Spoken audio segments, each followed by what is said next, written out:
Hey everyone, WWE fan to talk about Smackdown. I'm also Mrs. New York American 2024.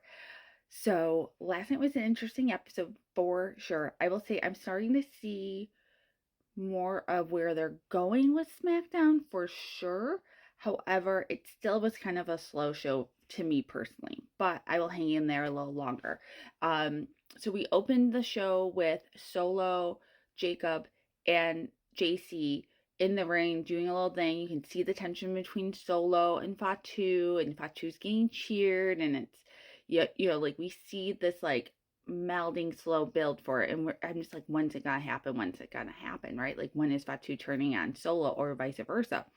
LA Knight did a run in, there was a big fight. Kind of crazy to me, like, you think about the bloodline storyline and how epic it was, like at WrestleMania 39.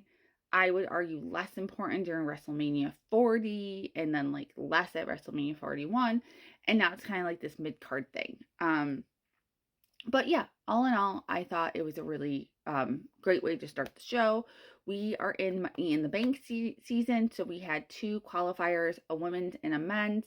Solo was in the men's. He beat Jimmy Uso and Ray Phoenix for the shot to move up for Money in the Bank.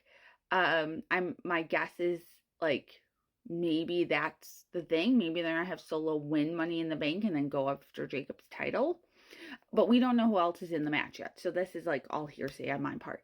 Alexa Bliss won her qualifier, which I was super excited for her. So well deserved.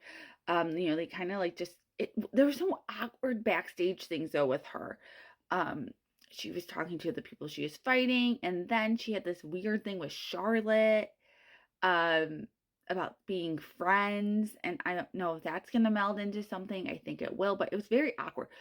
Charlotte's just not delivering like on promos and backstage things for me. I feel like she didn't through the whole Tiffany thing. I feel like she's still not. That's just my personal opinion of her. Yeah. But sadly she did beat Meacham, which was a bummer. Meacham is not moving forward. I feel like she keeps getting kind of like pushed around a lot. I feel like they're like Meacham and Karrion Kross are the two wrestlers. I'm like, just give them the chance. And I feel like they could show you what they could do. Chelsea Green, of course, was in that. It was fabulous as always. She was unbelievable. It was so much fun. The Karen of Karens is Chelsea Green, and I love it. Then, of course, we had LA Knight and JC. That was an okay match. Again, I wasn't like overwhelmed by it. And then the big main event was Nia Jax versus Tiffany Stratton. I mean, you guys all know my feelings about Nia Jax. I'm just like, I'm kind of just over it.